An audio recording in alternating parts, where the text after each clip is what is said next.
Saya dulu pernah merasakan income itu hampir 100 juta mas, 1 bulan. Setiap suami ngomong selalu saya pangkas. Pokoknya saya tidak mau menurunkan ego. Saya merasa bisnis ini aku yang melakukan. Yang punya income ini aku. Suami itu tidak ikut peran. Bahasa kasarnya, suami itu tidak bisa. Yang bisa itu saya. Tiba-tiba bisnis saya hilang. Hanya dalam waktu 4 bulanan. Langsung habis. Plus hilang. Tapi cara Allah itu memang sangat luar biasa mas. Cara Allah untuk menyadarkan saya itu untuk menunjukkan bahwa suamimu itu loh luar biasa. Justru kamu itu tidak apa-apanya tanpa suamimu. Tahu enggak mas, setelah bisnis saya hilang, yang menopang hidup saya itu adalah konter yang cuman kecil itu tadi. Akhirnya saya daftar, bapak itu masih dipasang oksigen dulu mas. Bapak sehat nggih? Bapak sampun kalau daftar nih umroh. Bapak harus sehat, ndak mau tahu saya. Pokoknya bapak sehat, bapak harus umroh. Kalian emak, kalian kulo, kalian mas Beni. Bulan opo? Langsung tanya gitu mas. Bulan November. Wes, aku sehat. Masya Allah, tabarakallah. Langsung sehat 3 hari pulang mas dari ICU itu. Itu adalah sebuah kenangan yang paling indah seumur hidup saya yang ditinggalkan bapak. Pulang umroh 40 hari, pulang umroh pada ada.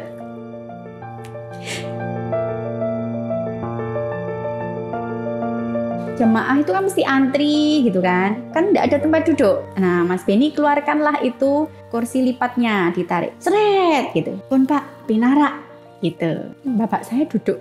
Satu kata bapak itu, dia bilang gini, ya Allah nak, matur nuwun ya, besok lek sampai waktu deh ning akhirat nak, sampai awakmu mlebu neraka, aku sing bersaksi dhisik dhewe, aku ndak lilo. Bapak itu benar-benar merasakan bagaimana ketulusannya suami saya merawat beliau gitu loh mas.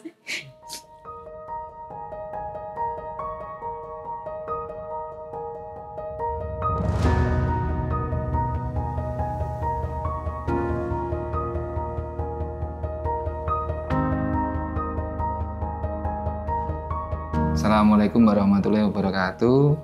Perkenalkan, nama saya Beni. Di samping saya, istri saya, namanya Riani Ratnasiwi. Saya tinggal di Gandusari, Trenggalek, Jawa Timur. Usaha saya awal itu adalah counter HP. Terus alhamdulillah bertambah lagi sepeda listrik dan motor listrik. Saya usaha counter ini di tahun 2006. Dulu jualan pulsa kita belum ada dana antena dulu. Ya, signalnya nggak ada, kita pakai bambu yang dikasih antena biar bisa menangkap signal. Alhamdulillah kebetulan saya sekolahnya di Malang. Saya dulu sekolah di ekonomi. Waktu sekolah itu saya pribadi sudah mulai melihat pangsanya ini kayaknya akan berjalan terus bisnis berseluleran. Terus HP ini akan berjangka panjang waktu itu di awal. Akhirnya waktu itu saya sudah lulus, saya pulang. Setelah pulang itu saya kebetulan ada teman yang juga sudah jualan pulsa di kota. Terus kebetulan saya main, terus dia bilang, coba jualan ini di rumahmu. Waktu itu saya belum minat, saya cuma setiap hari datang ke sana. Terus akhirnya saya tertarik buka di rumah. Awalnya memang nggak ada signal. Saya berpikir ini adalah kebutuhan komunikasi ini sangat penting waktu itu. Alhamdulillah ya berjalan sampai sekarang sudah bertumbuh lah. Maksudnya bisa saya lakukan sampai di hari ini. Alhamdulillah ada 2 counter. Sebenarnya mengelola bisnis di seluler ini sangat mudah sih.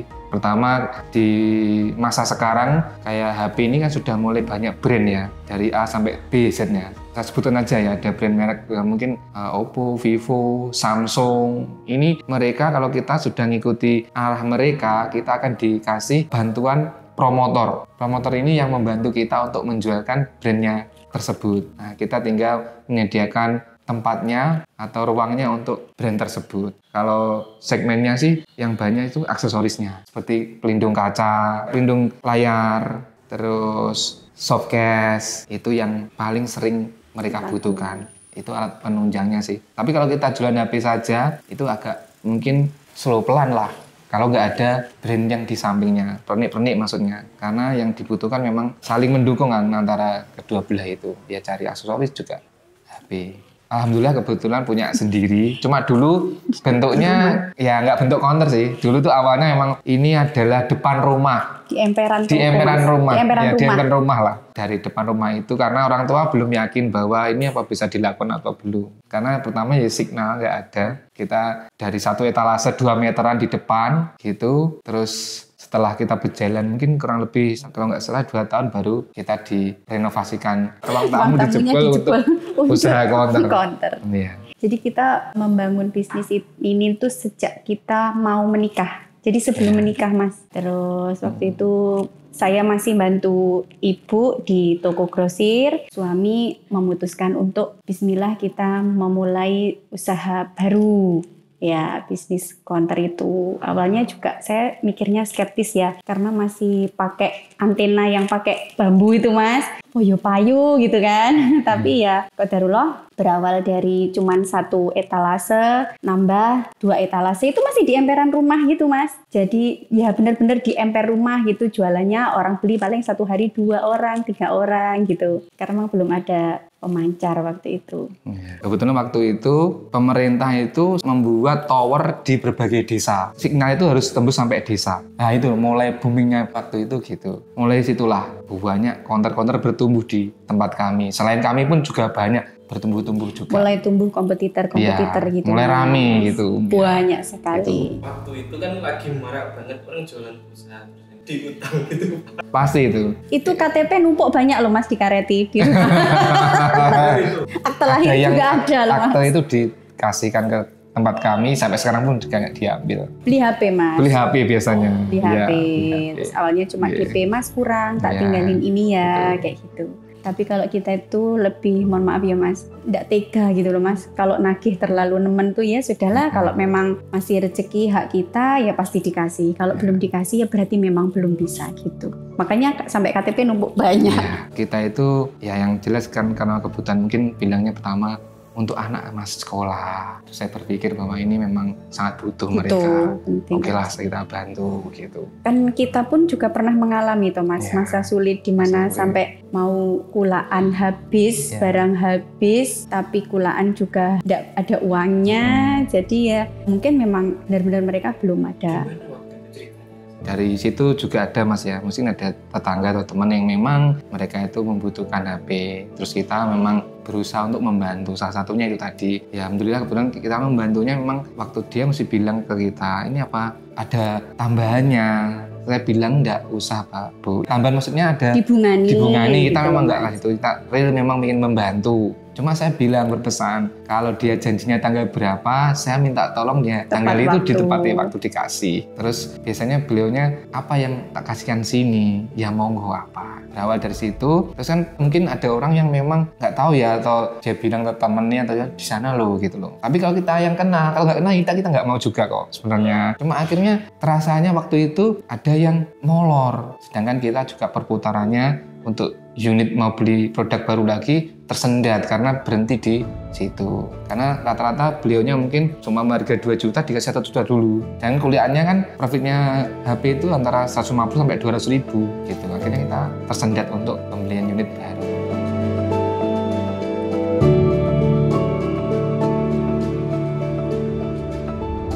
Assalamualaikum warahmatullahi wabarakatuh. Alhamdulillah per hari ini Pecah Telur sudah ada usaha baru yaitu umroh dan kita namai dengan Aquatur. Saya doakan nanti teman-teman bisa berangkat umroh bersama keluarga. Dan salah satu value dari usaha umroh kita adalah bagaimana kita setulus hati melayani sahabat Pecah Telur yang ingin umroh berkeluarga. Kita siap melayani selayaknya keluarga. Insyaallah teman-teman yang tertarik program umroh bersama Pecah Telur, nanti teman-teman langsung follow aja Instagramnya Aquatur di deskripsi. Semoga kita bisa ke Baitullah bersama keluarga, quality time bersama di sana bareng keluarga kita.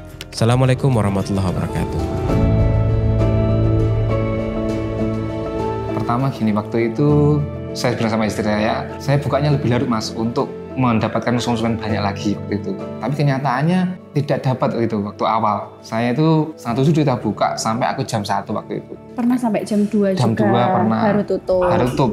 pagi jam ya. 2 pagi. Ya, karena untuk menambah omset maksud saya mikir lebih banyak lagi kalau saya bukanya lebih panjang, nanti kan lebih banyak mikir saya waktu itu. Kenyataannya ya enggak kayak gitu sih. Tetap aja saya evaluasi di pembukuan itu masih sama aja. Maksudnya saya tutup jam 11 ya sama. Malah yang pagi saya keteteran, harusnya saya sudah buka pagi Belum karena kuat bangun. belum kuat bangun gitu. Jaga sendiri kalau malam shiftnya ya. Kalau Ya. malam. Maksudnya gini, sampai sekarang pun saya itu dari pagi buka, nanti ada yang FL-nya yang jaga itu sampai Jam 8. jam 8 malam pulang, gantian saya sampai jam 10. Kalau dulu jam 1 sampai jam 2. Sekarang saya berubah menjadikan jam 10 baru kami tutup. Ya, jadi yang namanya orang tuh pasti berproses. Proses termasuk pendewasaan secara mental dan juga pendewasaan secara bisnis. Ketika itu saya kan mulai nyari masalahnya di mana, akar masalah kenapa bisnis ini tetap stuck dan tidak mampu bangkit lagi gitu. Akhirnya Mas, saya kepikiran sama Pak Benny, ya kalau yang namanya mau bertumbuh itu ternyata bukan di balik usahanya yang ditambah Mas, tapi urusan kita sama Allah yang ditambahkan. Karena di luaran sana ada kok orang yang kerjanya nggak seberapa berat, tapi hasilnya lebih berlipat-lipat. Berarti kan itu hak prerogatifnya Gusti Allah gitu. Makanya saya matur sama Mas Benny. Beliau ini orangnya sangat pakai angka banget Mas. Kasih tahu itu kalau cuman gambaran, visualisasi beliau nggak bisa, harus secara angka. Nggak mudah terinspirasi dengan gambaran visualisasi, nggak mudah beliau itu. Rasional banget orangnya. Jadi saya pun ngasih taunya juga harus secara rasional. Coba sekarang dihitung Mas, mulai dari jam 11 sampai dengan sampean tutup jam 2 itu dapat tambahan omset berapa? Saya bilang gitu, oke, kalau sekarang coba bandingkan, coba aja 2 hari aja, tutupnya jam 10, sampean bisa bangun lebih pagi, jam 6 sudah bisa buka counter. Dari jam 6 sampai dengan anak-anak datang jam setengah 8 itu sampai nambah omsetnya berapa? Terbukti Mas, ternyata omsetnya lebih banyak yang bangun pagi sampai dengan jam setengah 8. Akhirnya beliau nyerah, ya sudah jam 10 tutup, tapi bukanya lebih pagi. Daripada malam buat jaga counter, mendingan malam tuh buat sholat aja, buat minta sama Allah. Ini apa ya istilahnya, bukan kita mau ria ya Mas, tapi siapa tahu ini nanti bisa jadi inspirasi teman-teman yang lain. Kalau mau omsetnya naik, yang ditingkatkan itu ternyata adalah urusannya sama Allah, bukan usahanya. Jadi 90% urusan sama Allah, 10% hasilnya itu nanti Allah yang akan kasih jatah ke kita. Kalau kita biasanya, bismillah, semoga ini bukan termasuk untuk menyombong ya Mas, tapi apa yang kita lakukan, insya Allah malamnya kita selalu melakukannya adalah sholat taubat, sholat tahajud hajat, termasuk juga nanti ada sedekahnya ditambahkan. Ya itu aja, yang paling penting tipsnya adalah anti bertengkar dengan suami atau sama istri, pasangan. Karena saya sudah membuktikan Mas, sekian puluh tahun, kalau ada pertengkaran pasti rezekinya seret. Itu wes rumus Mas. Mungkin Niteni Mas, kalau bahasanya orang Trenggalek itu niteni. Gini gitu, gini berarti ya. Kalau ada konflik tidak segera diselesaikan, pasti nanti omset turun. Pasti ada yang seret, entah di counternya, entah di toko skincare-nya, entah di sepedanya, pasti kayak gitu. Iya pasti berkonflik Mas, cuman langsung duduk, dibicarakan, diselesaikan, harus ada salah satu yang mengalah. Kalau dulu yang paling egonya paling tinggi itu sebenarnya saya Mas. Saya tuh egonya paling tinggi. Saya dulu pernah merasakan income itu hampir 100 juta Mas, 1 bulan. Itu masih istilahnya masih pasangan muda ya, masih pasangan muda. Di satu bisnis aja, bisnis saya adalah coaching diet. Ya, dan itu tumbuhlah ego saya Mas. Saya punya ego tinggi, setiap suami ngomong selalu saya pangkas. Pokoknya saya tidak mau menurunkan ego. Saya merasa bisnis ini aku yang melakukan. Yang punya income ini aku. Suami itu tidak ikut peran. Bahasa kasarnya, sampean itu tidak bisa. Yang bisa itu saya. Tiba di titik seperti itu, mungkin karena saking sombongnya saya ya Mas. Tiba-tiba bisnis saya hilang. Hanya dalam waktu 4 bulanan. Langsung habis. Plus hilang. Tidak ada income sama sekali. Yang awalnya hampir 100 juta. 60, 65, 75 juta itu dalam 1 bulan Mas. 1 bulan. Tapi cara Allah itu memang sangat luar biasa Mas. Cara Allah untuk menyadarkan saya itu untuk menunjukkan bahwa suamimu itu loh luar biasa. justru kamu itu tidak apa-apanya tanpa suamimu. Tahu enggak Mas, setelah bisnis saya hilang, yang menopang hidup saya itu adalah konter yang cuman kecil itu tadi. Dan dengan berbesarnya hati suami saya, semua apa yang saya minta enggak pernah ditolak. Ya entah bagaimana beliau nyarinya dari mana, pokoknya selalu iya. Dari situ saya merasa, ya Allah, ternyata begini cara Allah menyadarkan saya. Dari situ akhirnya kita mulai benahi lagi tadi Mas, konternya kita bangun bersama kembali. Saya bilang tadi lebih mendekatkan diri sama Allah tadi karena memang saya sudah dikasih tunjuk tadi itu Mas. Akhirnya yaitu kami mulai mendekatkan diri sama Allah, kita bangun bersama-sama konternya. Ya Alhamdulillah, terus mulailah saya ya menjadi lebih dewasa ya istilahnya secara mental bisnis. Akhirnya ketemulah rumus tidak boleh bertengkar. Walaupun itu pasti terjadi Mas di kehidupan tuh, pasti ada. Cuma mungkin saya lebih banyak menahan. Ya, saya pun juga lebih bisa menahan sekarang. Kalau ada yang nggak cocok gitu ya pilih. Ya diam terus. Ya, ngomong lain akhirnya nggak ngomong masa itu biar nggak tambah runcing kan biasanya. Gitu. Biasanya perbedaan mungkin saya pengen itu, pengen ini gitu.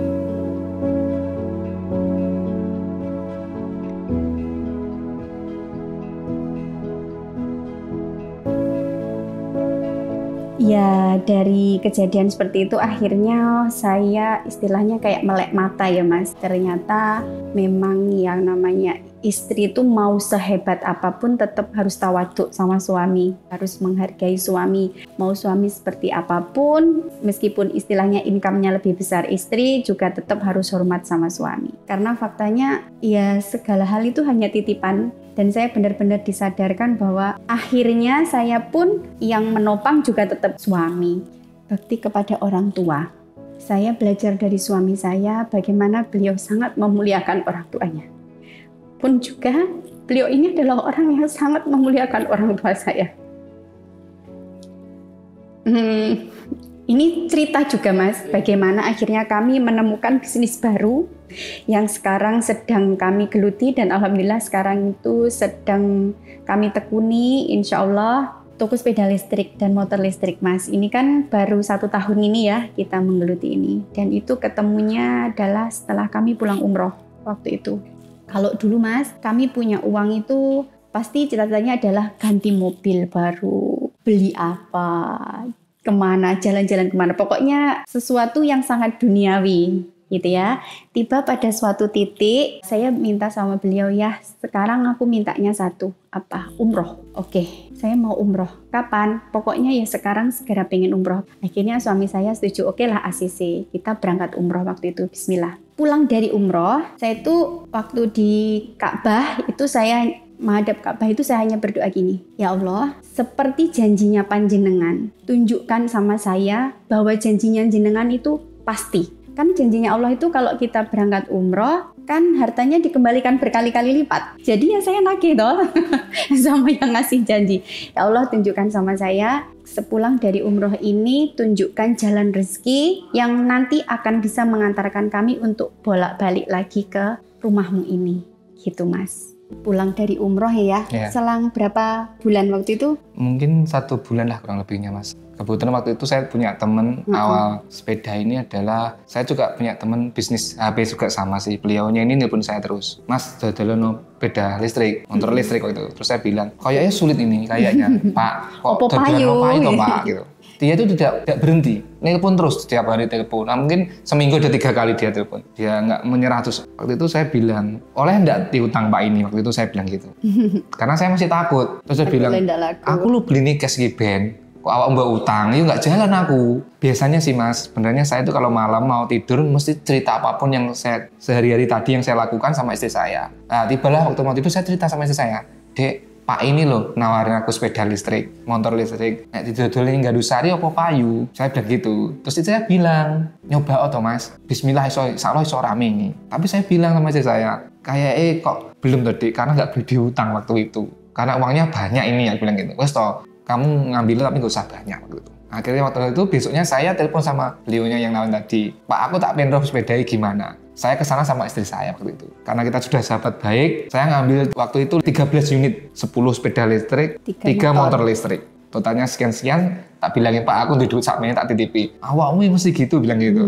Wis Pak tak dolne bedam. Ya wis apa-apa gonen, akhirnya tak bawa boleh di rumah. Alhamdulillah, ya nggak tahu ini feeling istri saya mungkin waktu itu. Berjalan 1 minggu lah, sepeda listriknya itu laku semua Mas, tinggal motornya habis. Terus akhirnya saya kulaan terus. Alhamdulillah kebetulan juga Mas, ada orang tiba-tiba datang Mas waktu itu. Dia sales sepeda listrik dari pabrik. Aku yang cerita. Oh, ini ya. seru ini Mas. Seru ini. Ini memang ya karena kuasa Allah Mas, qadarullah. Ya. Jadi waktu itu memang sepeda listrik kita itu dipajang di depan konter. Kita kasih tenda gitu Mas. Nah, ya. ada seseorang itu memang beliau sedang cari istilahnya partner ya, istilahnya cari distributor lah yang mau jualan sepeda listrik di Kota Trenggalek sama Kota Pacitan. Ceritanya si orang ini tadi itu mau ke Pacitan, ikutlah Google Map. Nah seharusnya yang namanya Google Map itu kalau mau ke Pacitan dari Trenggalek Kota harusnya kan lewatnya Karangan nih ceritanya. Itu kok Google Map itu kok arahnya lewat Gandusari, kan ya aneh Thomas. Akhirnya ya ikutlah ke Gandusari,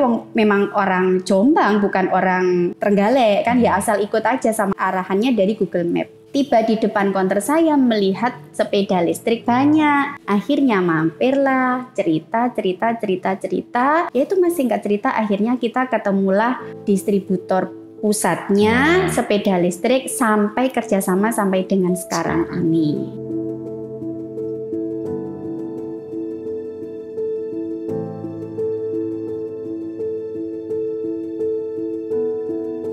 Pulang dari umroh yang pertama, ketemulah bisnis sepeda listrik tadi. Nah, terus alhamdulillah mulai berkembang sampai kita punya 2 toko sepeda listrik. Terus saya sudah punya toko kosmetik Mas di Kampak tadi yang pertama. Terus bapak saya, kalau bapak ibunya Mas Beni kan sudah beberapa kali umroh, sudah haji juga. Kalau bapak saya sudah pernah haji tapi belum pernah umroh sama ibu. Ibu belum pernah haji, belum pernah umroh. Bapak itu sakit-sakitan Mas. Bapak saya itu sakit jantung. Yang mana harus pasang ring jantung, juga sudah kita usahakan untuk pasang ring jantung dan sebagainya. Tapi kondisinya semakin drop. Ada satu permintaan beliau itu gini, cita-citaku siji Nduk, aku pengen ngubengi Ka'bah karo emakmu gitu. Soale mbiyen aku eroh koncoku ngubengi Ka'bah, tawaf itu loh Mas. Tawaf kabeh digandoli, bojone aku ra digandoli bojoku dhewe gitu kan. Sebagai anak itu kan hati saya tuh kayak disendal ya Mas. Kalau bahasanya orang Jawa itu kayak disendal gitu. Saya matur sama suami saya, ya oleh ndak aku ngumroh nih bapak karo emakku. Ya wong loro ae. Maksud saya kalau memang budgetnya hanya untuk 2 orang ya bapak ibu saya aja, ndak usah sama kita berdua. Beliau bilangnya apa? Ndak, ya harus berempat. Bapak itu sakit, nanti di sana siapa yang ngopeni kalau ndak ada kita. Bagaimana beliau ini sangat berbesar hati untuk memuliakan orang tua saya gitu loh Mas. Tanpa babi bu, tanpa pikir panjang, bilang langsung oke ACC. Bapak masuk rumah sakit, masuk ICU, sudah sering kolaps ya. Itu saya hatiku kayak aduh bapakku ini waktunya sudah ndak lama lagi gitu. Kalau sakit jantung itu kan memang pertimbangannya lebih tinggi ya Mas kalau mau berangkat tuh. Akhirnya saya daftar. Bapak itu masih dipasang oksigen dulu Mas. Bapak sehat nggih. Bapak sampun kula daftar nih umroh. Bapak harus sehat, ndak mau tahu saya. Pokoknya Bapak sehat, Bapak harus umroh. Kalian emak, kalian kula, kalian Mas Beni. Bulan opo? Langsung tanya gitu Mas. Bulan November. Wes, aku sehat. Masya Allah, tabarakallah. Langsung sehat 3 hari pulang Mas dari ICU itu. Uang saya belum pegang loh Mas. Ini uang baru pegang berapa waktu itu? 20 juta kalau enggak 25 juta. Yang namanya orang bisnis tuh kan punya tabungan buat tambahan modal loh Mas. Pasti diputar lagi. Qadarullah itu loh Mas. Kita ikut arisan berapa tempat ya? 4 ya. 4 tempat itu motelnya barengan Mas. Waktu itu. Kan ajaib tuh Mas. Kalau kita pikirkan secara logika apa masuk akal? Terkumpullah 140 juta hanya dalam waktu 1 bulan.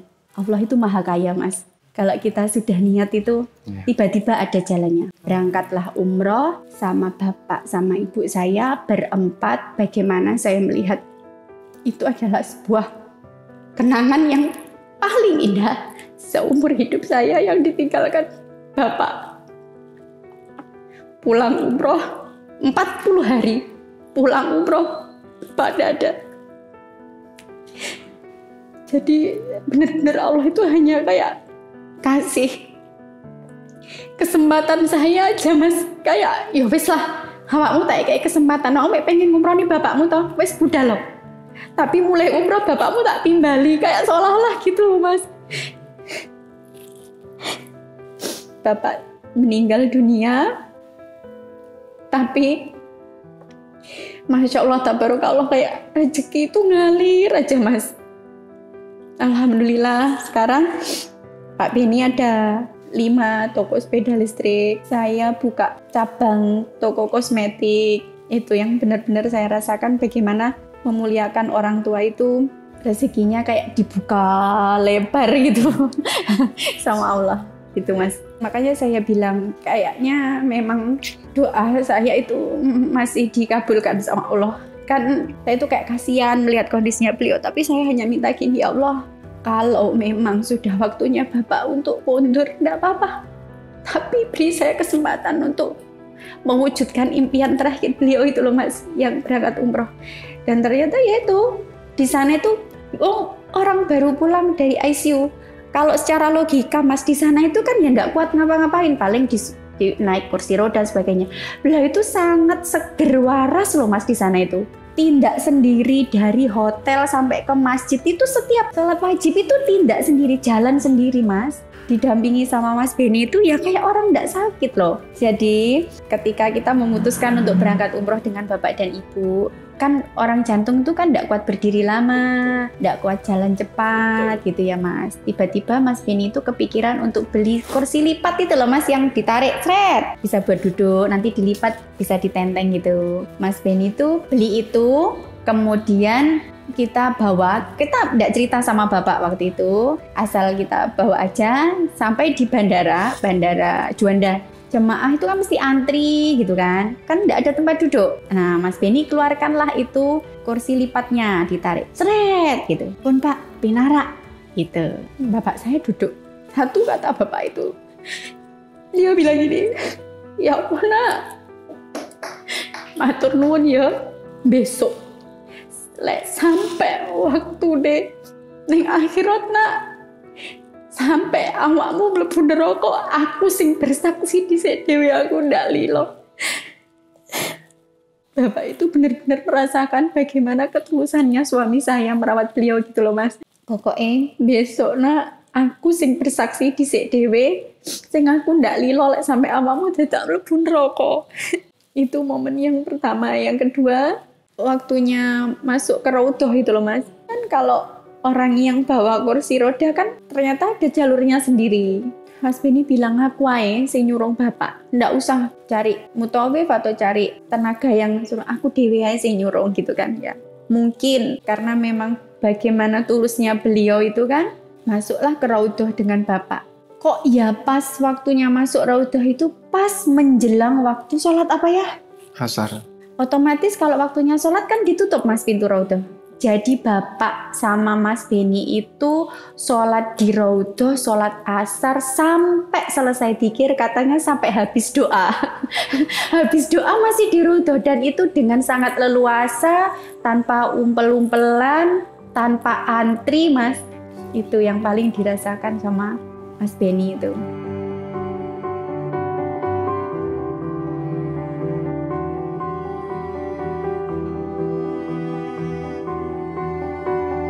Kalau dari keluarga saya Mas ya, memang biasanya beliaunya, kalau orang tua umum ya Mas, iki ini mbok gelut iki apa sih? Wes tahu tenan to iki maju apa ora?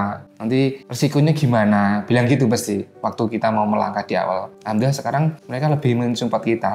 Tapi kalau kita mau membuka usaha atau membuka tempat baru, biasanya saya bilang sama orang tua, Pak Bu, hanya dalam badai buka di lokasi sini, minta doanya. Biasanya saya bilang gitu.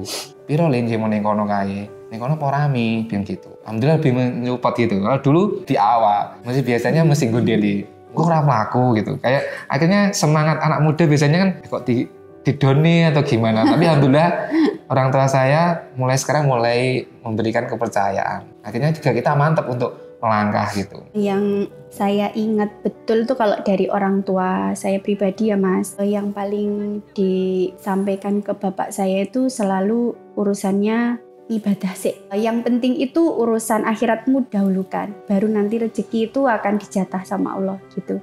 Nduk wong urip iku cuma nunggu waktu sholat. Jadi memang yang paling utama yang saya ingat betul itu adalah ya sholatnya yang didahulukan. Kalau masalah toko kadang rame, kadang sepi, itu alhamdulillah kita orangnya sangat berbesar hati banget ya Mas. Kita sangat kalau memang rame ya berarti memang rezekinya pas rame. Kalau sepi ya sambil tentu saja Mas kita sambil mengevaluasi ya kok ada turunnya omset tuh karena apa gitu. Kalau dari bapak ibunya Mas Benny yang saya pelajari adalah ketekunan Mas. Ibunya Mas Benny itu adalah orang yang sangat tekun dan sangat sabar, sangat telaten. Pokoknya dalam kondisi seperti apapun beliau selalu buka toko itu tertib jamnya. 5:30 buka. Mau hujan, mau ndak hujan, mau ada badai topan apapun, 5:30 pagi harus buka.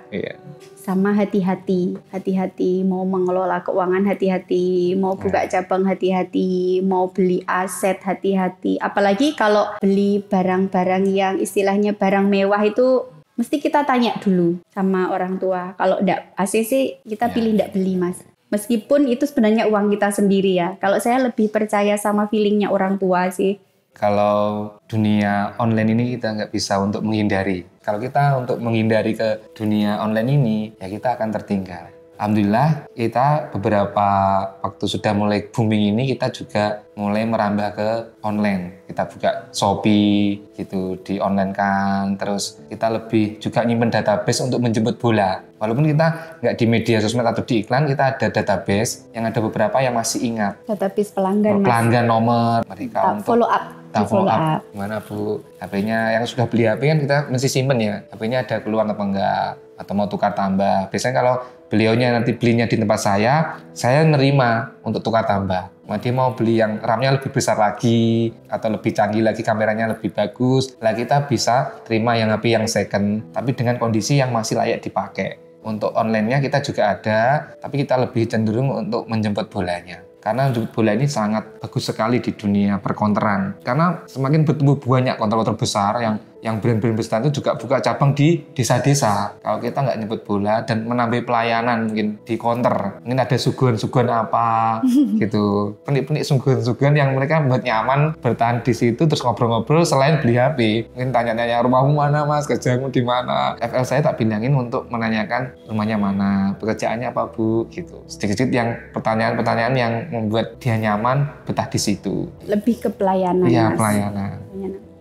Kita orang yang sangat deso Mas, kalau bahasanya ya, apa ya. Pokoknya ya tiba-tiba aja Mas, tiba-tiba itu kalau yang toko kosmetik itu memang momennya tiba-tiba ada lahan dari desa itu yang memang kita ditawari ya untuk sewa. Oke lah, setelah itu Pak Benny memutuskan untuk ya disewa terus dibangun. Setelah tempatnya jadi bingung nih mau diisi apa. Kalau mau dikontrakkan kan sangat murah kontraknya kalau di desa. Ya namanya bakul, namanya pedagang itu kan mikirnya adalah omset kalau kita jalankan sendiri 1 bulan paling tidak ada berapa masuk kan gitu. Beda kalau cuma dikontrakkan gitu. Nah itu Mas, saya juga bingung pikir lama ini buat jualan apa gitu. Tiba-tiba aja Mas, pas waktunya sholat gitu ya, tiba-tiba kayak ada feeling, kayaknya toko skincare belum ada. Kayak gitu aja, tiba-tiba aja nyetus gitu. Kayak toko sepeda listrik tadi loh Mas, tiba-tiba ada yang nawarin. Kalau saya pribadi memang kalau kita itu banyak berpikir, kita nggak melangkah. Nggak action ya, terlalu banyak cari ilmu malah nanti kadang bingung Mas mau melangkah kemana ya. Sedangkan yang lain juga sudah mulai berdatangan Mas, karena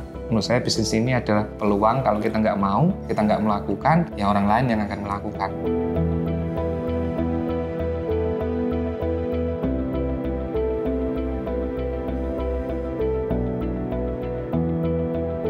Kami punya impian yang berbeda-beda soalnya Mas. Kalau Bapak itu lebih suka ke kayak aset kayak gitu. Kalau saya pengennya semua anak saya nanti itu punya usaha. Sudah saya siapkan gitu loh Mas, cita-cita saya. Jadi saya punya 3 anak nih Mas. Saya punya 3 anak, ada titipan 2 amanah. Ini adalah anak dari almarhumah kakaknya Pak Beni, itu yang juga jadi satu dengan kita. Jadi saya ada 5 anak nih Mas ceritanya. Saya itu punya cita-cita, kenapa bisnis saya banyak, kenapa toko saya jenisnya berbeda-beda. Karena tujuan saya nanti, yang satu ini nanti saya kasihkan ke yang ini. Itu cita-cita saya. Makanya sampai sekarang kalau dihitung sebenarnya profit marginnya kalau dikumpulkan banyak. Tapi saya masih suka untuk nambah jenis usaha itu tadi Mas. Jadi setiap ada uang terkumpul, nambah usaha yang tidak utang bank gitu loh, cita-cita saya. Jadi nambah usaha itu kalau bisa jangan utang bank gitu. Modal pertama toko grosirnya Bapak Ibu itu kan masih ada utang bank dulu, yaitu cita-cita kami harus lunas itu ya. Harus lunas itu Mas, itu masih target besar itu. Kalau saya pribadi sih lebih yang ikut istri kok. Kalau Bapak tak bocorin ya Mas, kalau Bapak itu pengennya semua anaknya itu dibikinkan rumah. Tapi kita sudah sepakat sih akhirnya didahulukan untuk bisnisnya. Ya meskipun nanti mungkin anak-anak punya pilihan jalan sendiri ya Mas. Mungkin mereka punya pengen menjalankan bisnis yang lain atau mungkin mereka qadarullah punya rezeki yang lain. Ya enggak apa-apa, yang penting kita sebagai orang tua itu sebenarnya kita sudah menyiapkan untuk mereka gitu. Sebenarnya impian ada ya Mas, tapi kan kita harus mikirnya secara rasional ya. Saya pengennya tuh buka cabang toko grosir lagi sebenarnya. Tapi ternyata buka cabang toko grosir itu ya nggak semudah buka cabang toko sepeda listrik Mas. Karena lebih complicated ya, lebih banyak variannya. Grosir itu kan banyak. Swalayan dan grosir gitu loh Mas tokonya. Itu sebenarnya kan usahanya bapak ibunya Pak Beni. Tapi sekarang memang kita yang kelola. Kalau menurut saya untuk menjalankan bisnis ini pertama satu ada niatnya. Niat memang benar-benar pengen maju. Setelah itu impiannya apa Mas? Semua tanpa impian dia nggak akan bisa mengejar. Impiannya apa sih? Jangka pendek, jangka panjang. Itu menurut saya. Dan segera action. Walaupun dengan budget yang ada dulu. Gitu. Yang memperkuat adalah impian. Tanpa impian dia akan hampa. Ibaratnya semua impian jangka pendek. Pengen beli sepatu yang harga 2 juta. Tapi kita nggak segera action, ya kita nggak bisa mendapatkan angka untuk mendapatkan sepatu itu tadi. Impian yang jangka panjang, masih belum menikah. Mas pengen nanti besok datangkan Denny Caknan mungkin untuk pernikahannya. Kan jangka panjang ya Mas, 2 tahun, 3 tahun. Mungkin 60 juta lah biayanya Itu bisa. Kan dia pasti akan mengejar, karena punya impian. Tanpa impian kita akan nol. Hampa kan Mas, nggak akan ada. Ibarat memanah itu masih bingung dia mau mana yang mau dipanah ini kan. Tapi sasarannya udah kita tahu, kita lepaskan udah satu sasaran. Kalau saya pribadi itu untuk melangkah bisnis itu. Saya menambahkan untuk yang bisnis, jangan lupa untuk survei pasar. Anak zaman sekarang itu kan kayak buka usaha itu FOMO ya Mas, ikut-ikutan.